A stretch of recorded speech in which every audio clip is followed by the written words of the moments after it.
ওঙ্কারেশ্বর শিবলিঙ্গের পর এবার রাম দরবারের প্রতিষ্ঠা হলো জলপাইগুড়িতে। জলপাইগুড়ি 4 নম্বর ঘুমটি সংলগ্ন পুরাতন নয়াহাট এলাকায়।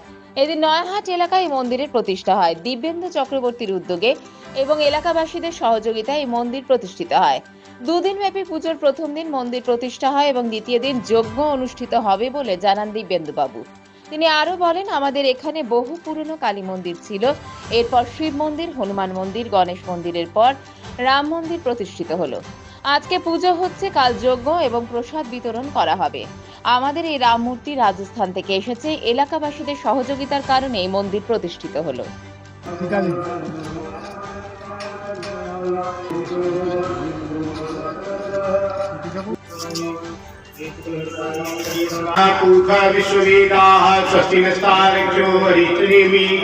स्वस्ति नो बृहस्पति ददातु।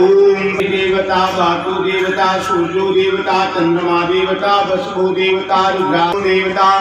ओम नो देहि ओम प्रगतम करोतु कल्याणम आरोग्यम सुख समासार्थ दीप ज्योति नमस्तुते भूदीप।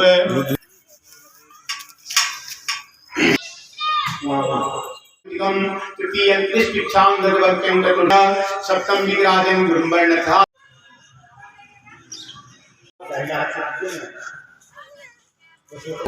এখানে রাম সীতার মন্দির উদ্বোধন হচ্ছে।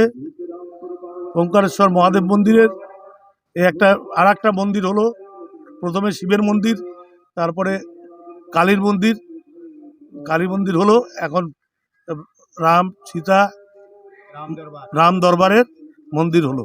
আমার জানা জলপাইগুড়িতে এই মন্দির প্রথম স্থান থেকে মূর্তি আনা হয়েছে মাকড়ানা পাথরের। আমরা 4 নম্বর ঘুমটি নয়াহাটে এই অনুষ্ঠান করতেছি। আমাদের ওঙ্কারেশ্বর মহাদেব মন্দিরের মাঠে আমরা করতেছি। এখানে শতাব্দী প্রাচীন পাকুড় গাছ, এর নিচে আমাদের শিবের মন্দির, কালীর মন্দির এবং রামের মন্দির, দুর্গা মণ্ডপ, দুর্গা মন্দির এবং বড় বজরংবলীর মন্দির এখানেই আছে।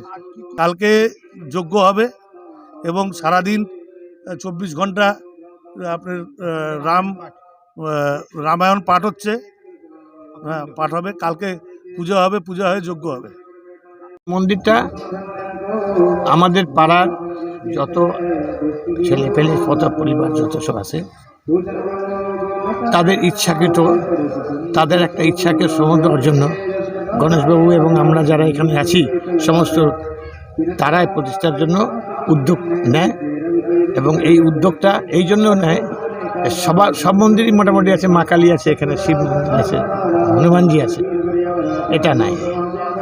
এই পরিকল্পনাটা আমরা নেওয়ার পরে এটা প্রতিষ্ঠার আজকের দিনটা শুভ বলে পণ্ডিত মহাশয় আমাদের বলার পরে আমরা এই দিনটাকে সিলেক্ট করি এবং আজকে 24 ঘন্টা রামায়ণ হচ্ছে, যেটা 24 ঘন্টাই রামায়ণ হবে।